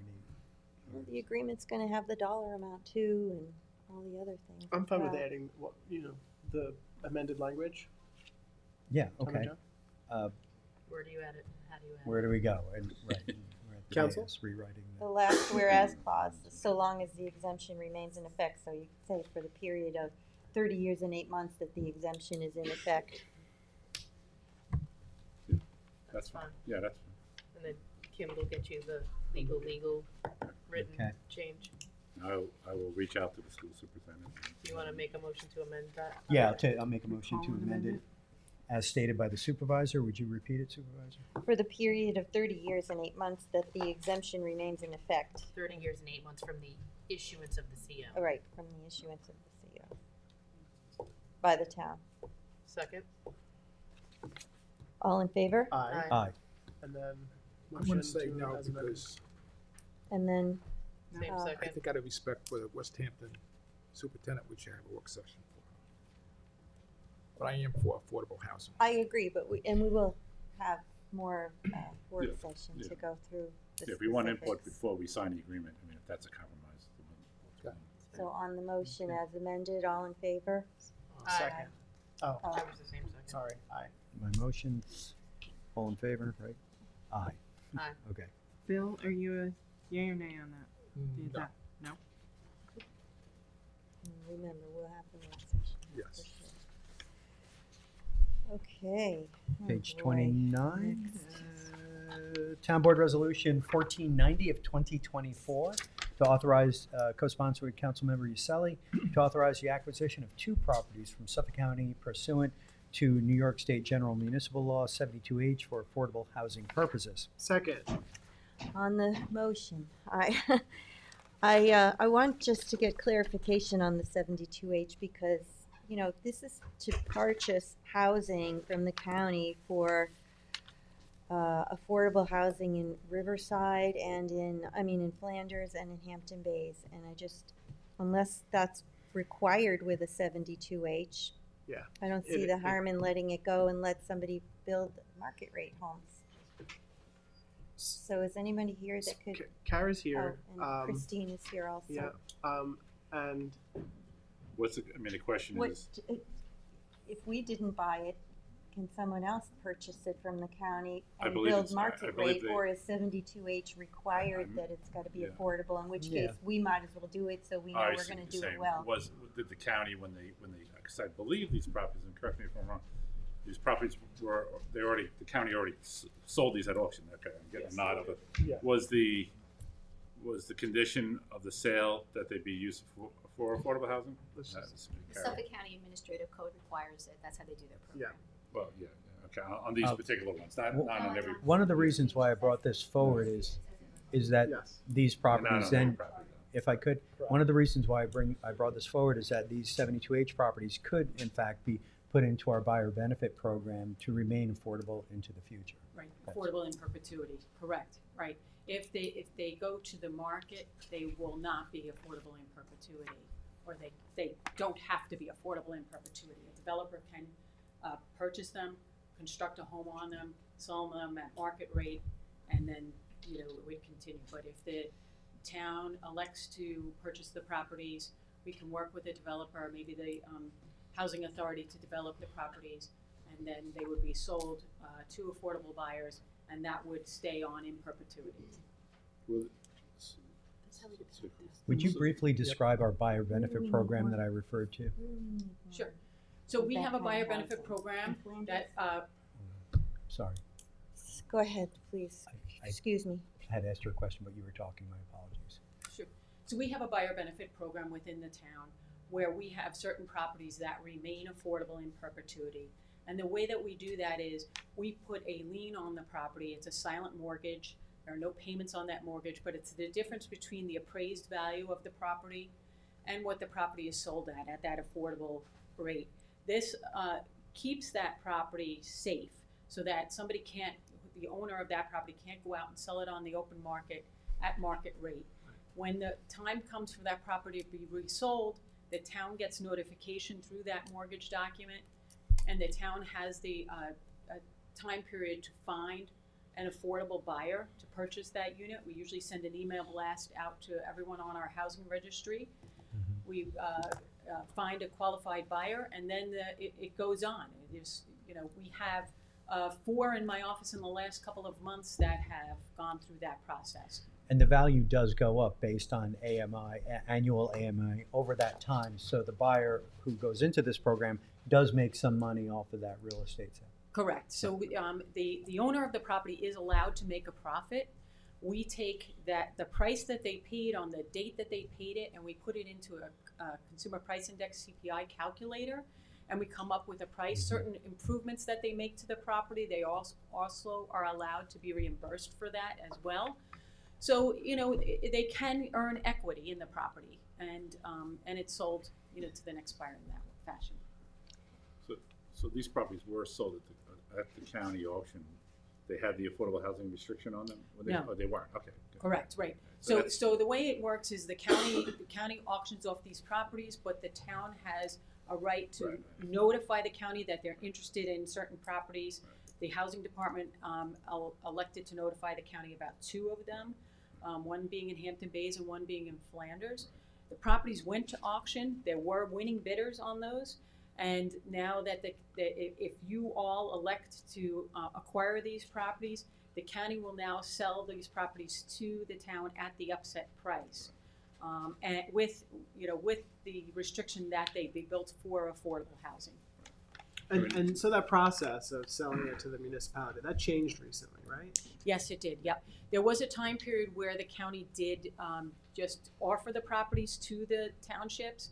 But now, in the last 2 years, I believe it is, that they now require that it's the greater of the upset price or the county cost. And Kara, and I only know this because I worked extensively on this issue when I worked in the county, and I just want you to confirm this. The reason why they made that change, at least one of the reasons why they made that change at the county level, is because there are municipalities and nonprofits like Habitat that would like to have access to the parcels that go on the auction block. And instead of them going off to auction by another buyer, you know, the municipalities really wanted those properties so that they can increase their affordable housing stock. Yes. Yeah. Traditionally, the county would look for the county investment, meaning what the county has paid on those properties for the time that the county has held the properties. And when somebody doesn't pay it, the reason how these properties go into county possession is that they haven't paid taxes on them. So the county will pay the taxes on those properties while the county holds it. Right. So they may have an investment of 20, 30, 40,000. So usually when they transfer those properties to a requesting municipality, they would seek to have that, at least that amount, come back to them. So the county is made whole. Right. The other question was that they used to, and maybe and on these, Kara mentioned that they did not have the affordable housing restriction, but there are times when the county does auction properties with a affordable housing restriction in place. But apparently on these, they did not do that. On improved properties, there is a restriction. You know, so if these 2 properties that we're looking at are vacant land, but when you have a property where there's an improved structure on there that is habitable, the county then does put a restriction on there. But in this particular case, these 2 are vacant land. The modest upset price in both of these cases, I think it's $30,000 for Flanders and $150,000 for the Hampton Bays lots, do allow an affordable unit to then be built on these, and then that unit to be sold to a to affordable. And then these properties that were vetted for, they're buildable. There's no restrictions on them. There's no issues. Yeah, we looked at them with Land Management Department before we sent a letter of interest. The county at times used to take a bundle of, like what you mentioned, improved properties. They would take a bundle of those and just have an auction. They would call it an affordable housing auction and pre-qualify all the bidders, and so they would sell those at a separate auction other than the typical market rate auction. Could I just ask Christine to come back up really for just one moment? Can you just I'd like to ask Kara one or two questions. Yeah, can I just let me just ask Sure. that question first, and then Don't go Kara, far. Kara, stay here. You mentioned something about the administrative code as it pertains to 72H. Mhm. Could you just reiterate that? Yeah, I just, briefly, and obviously I'll defer to Kara if I'm incorrect with that, but my reading was that the Suffolk County Administrative Code, when it was giving the property to a municipality, required that it be for the affordable housing. Affordable, and I think you're absolutely right that is in the code. I don't know. Did you? Yeah. Just to clarify, that's when it goes to a municipality. Municipality, right. Right. So, Right. so the fact that now Yes. under 72H, the town had, if you all elect to acquire these properties at the lower upset price, not the bid price, Yes, but yes. the lower upset price, the county will put affordable housing restrictions on there under that 72, General Okay. Municipal Law 72H. Okay. And our affordable housing is 80% AMI, 80% to 130%. That's the range we're talking about for Yes, this. correct. So that's roughly about an income of 83,000 to 137. 156 for a family of 4. Okay. The other It's a reason why it significant is- amount of money, people who work. And the funding on this would be from Community Housing Fund. That's correct. And how much do we currently have in that fund? We have 19,930,000. Okay. And 67 cents. Thank you. You're The welcome. other reason why there's a change in the county policy is that there was a case that came down from the United States Supreme Court, the Tyler case they call it, where now the county is responsible. The surplus funds, if the county has $50,000 invested in the property and the property sells for, say, $200,000, that $150,000, if the prior owner applies for it, they can be entitled to that surplus fund amount. So that's something that's changed very recently in the law. So that's another issue. And there's a lot of reasons why the county does a 72H transfer. Some of it is for housing. Sometimes it's just environmental. They just want to see Major property. So this is something that the town has done for a long period of time. I think there are, correct me if I'm wrong, Curtis, I think there were 19 properties that the Town of Southampton Housing Authority has developed under the 72H program over the years for the town. Yeah, so quite a number of properties. Yeah. So this has been on. Sure, no, definitely. It's worked very well. So on and so on. Thank you. Thank you. So there's a motion and a second. Did someone, is that where we I are? seconded it. I'm gonna just vote. If it were anywhere other than Flanders and Hampton Bays, I might have a different vote, but I don't wanna do it. And so I have a no vote on this one. All in favor? Yes. Sorry, Aye. no. This is home ownership. Aye. Did we have a motion in a second? We did. We did, okay. Town Board Resolution 2024-1491, recall and amend Resolution 2024-686 to award authorized supervisor to sign a contract with Parkline Asphalt Maintenance for application of crack seal. Second. All in favor? Aye. 2024-1492, recall and amend Town Board Resolution number 2023-1094 to recall and amend Resolution 2023-344, award authorized supervisor to sign contract with Passport Lab, Inc. to furnish and install integrated parking management. Second. All in favor? Aye. Town Board Resolution 2024-1493 to recall and amend Town Board Resolution number 2024-182, authorizing the supervisor to sign a 2024 agreement with Munistat Services, Inc. Second. All in favor? Aye. Town Board Resolution 2024-1494 to reject the bid award for fencing and stakes for lines 4 and 6. Second. All in favor? Aye. Town Board Resolution 2024-1495 to amend the 2024 budget for various departments. Second. All in favor? Aye. Town Board Resolution 2024-1496 to amend the 2024-2028 capital budget for town-wide fueling station upgrades. Second. All in favor? Aye. Sorry, Bill. That's right. It's your turn. Town Board Resolution 2024-1497 to authorize additional funds for legal services by the Law Office of Vincent Toomey Esquire for 2024. Second. All in favor? Aye. Town Board Resolution 2024-1498 to authorize the town attorney to accept settlement from Nationwide Insurance Company for damage to a Hampton Bays Water District fire hydrant. Second. All in favor? Aye. Town Board Resolution 2024-1499, co-sponsored by Council Members Scavone and Pell, to authorize funding for rebates for IA septic systems from 2024 Community Preservation Fund water quality monies, and to amend the 2024 capital budget. Second. Kim, could you add me as a sponsor? You, Madam Deputy Clerk, as well. Me as well, please. Thank you.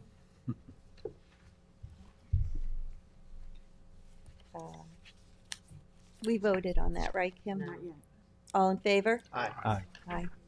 Town Board Resolution 2024-1500, authorizing the Chief of Police and the Supervisor to sign a memorandum of understanding in connection with a pilot program known as Handle with Care. Second. I'd like to Co-sponsor. I think we're probably all gonna wanna be on this. Yeah. Yeah. The whole thing. It's a good one. And thank you to the Chief for bringing Yes. that to us. I'd like to And call some- Lars Clemenson. Sorry, Supervisor. The pilot is capitalized. It probably should just have the first letter capitalized. Yeah, that's true. It's It's just not a an pilot acronym, it's a program. pilot program. Oh, yeah, It's true. not payment in lieu of taxes. Oh, yeah. program. Yeah. It's, But back to that. I know. I just Scribbler's error. wouldn't want anyone to Hampton Bay School District. will come up with something. Okay. All in favor? Aye. Town Board Resolution 2024-1501 to set the Town Board work session schedule for 2025. Second. All in favor? Aye. Aye. Town Board Resolution 2024-1502. This is to waive winter storage fees for the Sea Scouts. The town attorney's office is currently just looking through some of the documentation they provided. And I know that there are still some discussions happening between Mark and Kristen, so I'm just going to table this for now. Thank you. So what meeting would you like to? Table? What? Next So what meeting is good. Yeah, we'll do. When's next meeting? January 14th. January 14th is good. That's great. Thank you. Town Board We have Resolution. to vote to table. Oh, Second. To table. all right. Second. All in favor? Aye. Town Board Resolution 2024-1503 to accept the retirement of Denise Schaefer, Public Safety Dispatcher 1 in the Police Communications. Second. All in favor? Aye. Congratulations, Denise. Town Board Resolution 2024-1504 to accept the resignation of Cameron Hanwright, Harbor Master in Law Enforcement. Second. Who seconded? Tommy John. All in favor? Aye. Town Board Resolution 2024-1505 to accept the resignation of Justin Lettieri, Youth Counselor in Youth Services. Second. All in favor? Aye. Town Board Resolution 2024-1506 to accept the resignation of Nicholas Newley, Maintenance Mechanic 1 in the Parks Department. Second. All in favor? Aye. Town Board Resolution 2024-1507 to appoint Elizabeth Scholes to Assistant Senior Citizen Center Manager in the Senior Services. Second. All in favor? Aye. Congratulations, Elizabeth. And Town Board Resolution 2024-1508 to approve vacation carryover from 2024 to 2025 for CSEA members. Second. All in favor? Aye. Aye. Town Board Resolution 1509 of 2024. This is the attendance at Drug Recognition Expert Certification Training in Ilion, New York, from January 6th through January 17th, 2025, and Philadelphia, Pennsylvania, from February 2nd through February 8th. Second. All in favor? Aye. Town Board Resolution 2024-1510 to ratify stipulation of agreement with CSEA. Second. All in favor? Aye. Town Board Resolution 2024-1511 to terminate an employee in the Municipal Works Department. Second. All in favor? Aye. Motion to amend Town Board Resolution 1512 of 2024. Second. There To are amend. some non-substantial changes, Kim, that I believe I do Christine have gave those. you. Yes. Okay, so we're voting on the amendment Yeah. first? As Yeah? amended. Who seconded? I second the as amended. All in favor? Aye. Aye. And on the motion as amended, Second. all in favor? Aye. Aye.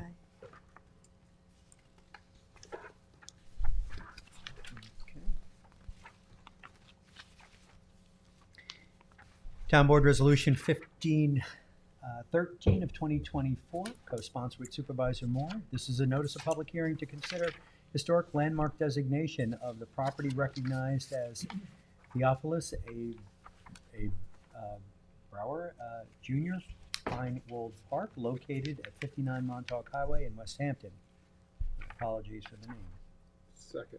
And this will have a work session on January 9th that our town historian will come and talk to us. All in You gonna come favor? to that? Aye. Aye. I don't think so. Town Board Resolution 2024-1514, a resolution setting a public hearing to consider amending the Residence District's table of dimensional regulations to clarify distance from street setbacks for accessory buildings and structures. Second.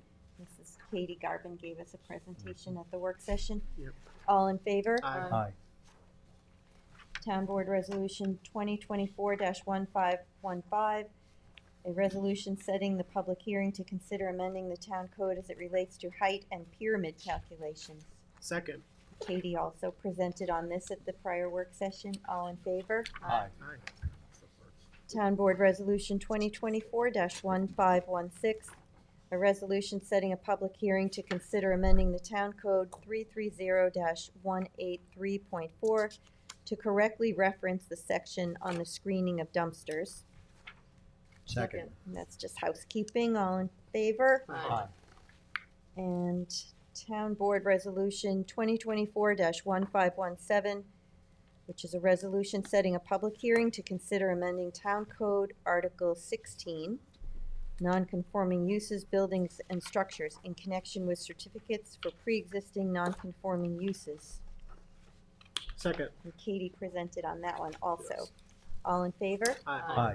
Town Board Resolution 2024-1518, notice of public hearing to consider the use of community housing funds for the production of 79 affordable housing apartment units at the Preserve at South Country Guayag. Second.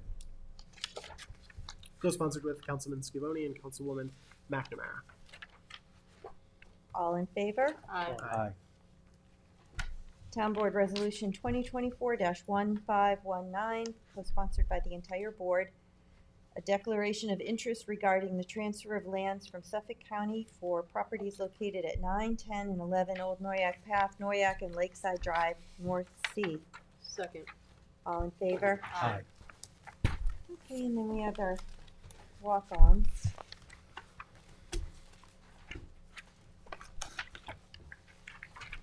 Town Board Resolution ID number 48473 to authorize purchases of oil, gas, burner, boiler service installation and repair from Commercial Instrumentation Services, Inc., using Suffolk County contract. Second. All in favor? Aye. And Town Board Resolution ID number 48474 to approve the warrant number 24, capital number 24, and CPF number 24, December 19th, 2024. Second. All in favor? Aye. Commence CEQA and coordination lead agency for the amortizing of non-conforming sand mines within the town of Southampton. Second. And on the motion, just wanted to say I was not here when there was a public hearing on this particular code change on December 10th. I was in Albany, as I've stated previously, and I just believe that this is good legislation, and I hope the town moves forward with it. It conforms with our comprehensive plan and the updates for our comprehensive plan. Thank you. All in favor? Aye. Aye. Town Board Resolution ID number 48477, co-sponsored by council members McNamara and Powell, to authorize outside counsel Morgan, Lewis, and Bacchius, LLP, to commence legal action on behalf of the town as it relates to the Westwoods property located in Hampton Bays. Second. All in favor? Aye. On the motion? Okay. Right. So before we vote, and I think we kind of just did there, but I just want to indicate to the public, my position on this. This is not something that we take lightly, and this would be to commence legal action on behalf of the town as it relates to the Westwoods property. We had a number of speakers at the podium tonight, and I just want to explain my position and my vote. My position has always been that the town of Southampton should strive to work government to government with the Shinnecock Nation, as it is a federally recognized tribe. In conjunction with that, and in addition to that, the town of Southampton has historically designated the Westwoods property as INDRES. I'll leave it to the world to interpret those letters. It's, we'll go with Indigenous Reservation. And like what was stated earlier at the podium, the nation has never paid taxes on it. So for me, it's something, it's pretty clear that the town has treated this land in a certain way. and I believe that we should continue to do so. I do support the sovereignty of the Shinnecock Nation as well as their goals to increase their economic viability for their people. So on this particular application, I am going to be opposing it. But I would like to say to the nation that having a conversation with the town and other entities, namely the fire district, the water district, these are utilities. And no matter what was going there, if the country of Canada was putting up an embassy there, they would still be hooking up to the utilities, and that some kind of dialogue needs to happen. But I believe that undertaking legal action is both costly to the nation as well as the people of the town of Southampton, and I believe that the same goal could be achieved through a government work that we should strive to do. So for that reason, I'm going to be voting no on this resolution. On the motion as well, I want to first start off by stating that I understand and acknowledge the frustration that many of the neighbors have experienced since the start of the Shinnecock Nation's Travel Center project. I want to also emphasize that I've been an outspoken and active member of the board fighting against overdevelopment and development that did not comply with our zoning. Two examples right off the bat in particular is the Eastport Mobile Home Park, where my interventions have reversed the developer's course, requiring that the project go before the planning board and necessitate county health department review. Likewise, I have helped the Noyak community with respect to the marina in Pine Neck, ensuring that it doesn't expand beyond its required use, and that it too go before the planning board, as many neighbors fear the impacts to the character of the community and the impact to the environmental impacts to the abutting creek. I'm currently working with Supervisor Moore on enacting clearing restrictions to finally give the town a little bit more teeth in regulating the cutting down of trees in massive numbers by big contractors. I did not take it lightly that the nation was building a massive project in Hampton Bays. I don't welcome the clear cutting of trees and the destruction of habitats. I do also acknowledge that the Hampton Bays community has not always been involved in the process, invited to the table for the town's decision making in the past. And Hampton Bays has a right to feel like they've been left out. But so does the Shinnecock Nation, who are also my constituents. They too have been left out historically. I just recently attended an event that Hampton's Community Outreach had done, where they discussed how they are dedicating a significant amount of resources to helping rebuild some of the homes that are in disrepair, many families who have children in our schools, restaurant workers who are Shinnecock Nation, but they are part of our town, in this town of Southampton. I also did a lot of county work when I worked for the county, working to help bolster the nutrition program that was greatly affected during the COVID-19 pandemic, and the county had to really step in and assist. This issue was very unique on a number of levels. Most clearly, I know it was sort of poo-pooed that these issues were complex, but they were, and prompted a number of significant questions for all of us to consider. And not all of us agreed, and that's fine. And I think that even some of the neighbors, we may disagree on some of these things. But this board, it's not that they didn't do anything. Supervisor Moore was active on this. Our town attorney's office were extraordinarily active on this. Stop work orders were issued. It's not that necessarily people wavered, but because this board had some trouble deciding on how they should proceed. We needed a great amount of information and research done by our legal counsel. We had very little information from the state and our federal partners. That was not helpful. And the appellate division's decision, which we were expecting in August, only arrived a couple of weeks ago. This board expected a number of variables to help us make an informed decision. Likewise, we did begin a government-to-government process.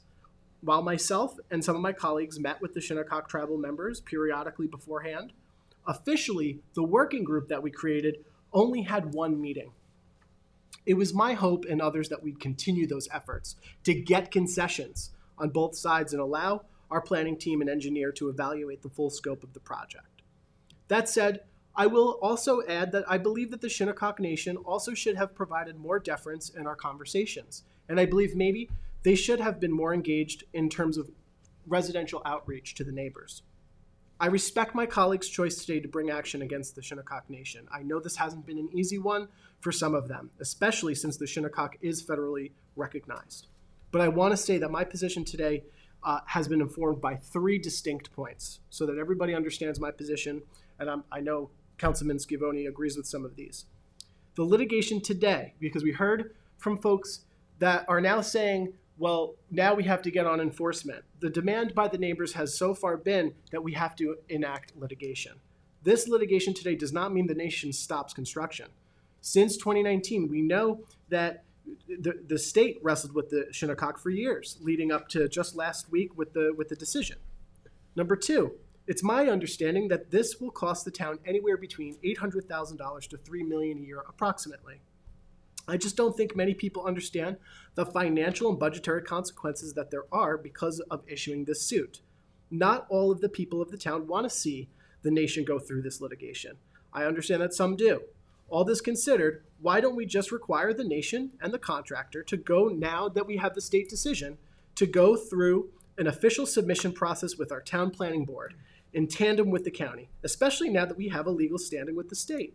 That might be something we could get the nation to the table for. And that would also save taxpayers millions of dollars, potentially.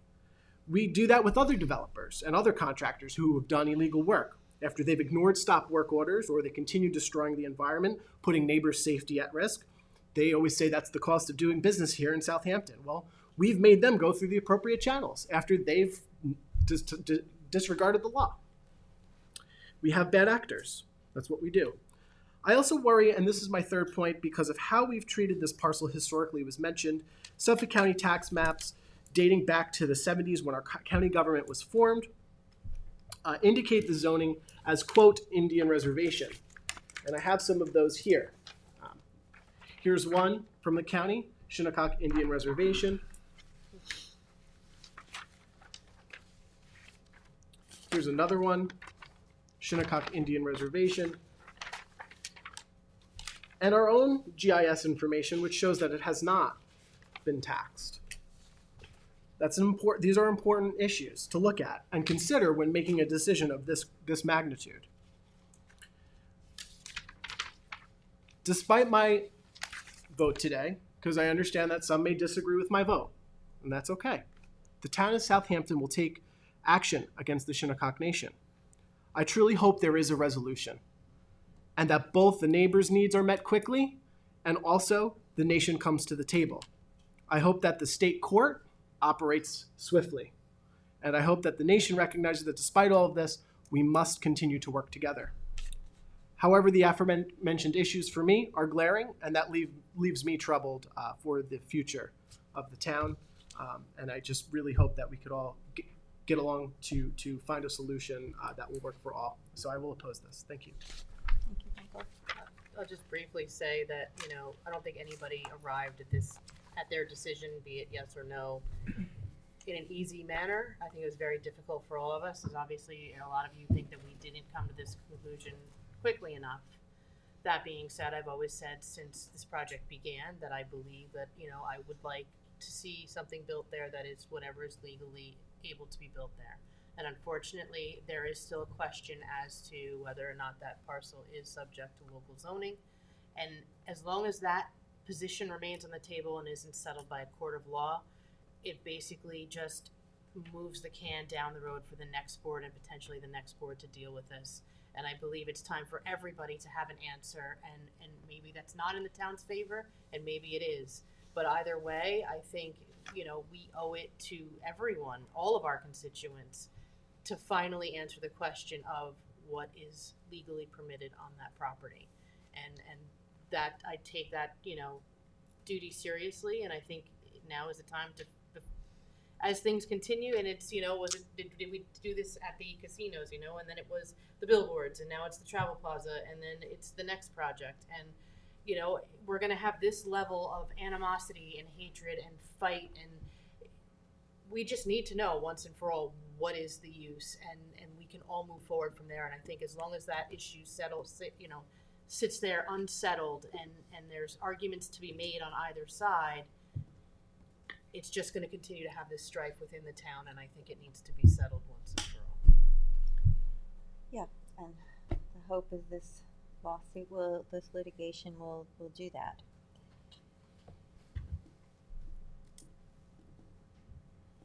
All right, so we did, Told me yes. retake the vote? Yes. Yes, can we just clarify how we're voting? We can do a roll call if you want. Okay. Supervisor Moore? Yes. Councilwoman McNamara? Yes. Councilman Iaselli? No. Councilman Powell? Yes. Councilman Scavone? No. Thank you. Thanks. Motion passes. Motion passes. Doesn't mean that conversations have to stop. Has continued. And the last walk-on resolution is Town Board Resolution ID number 48478, the release of a maintenance bond. Second. Second. Richard. All in favor? Aye. Aye.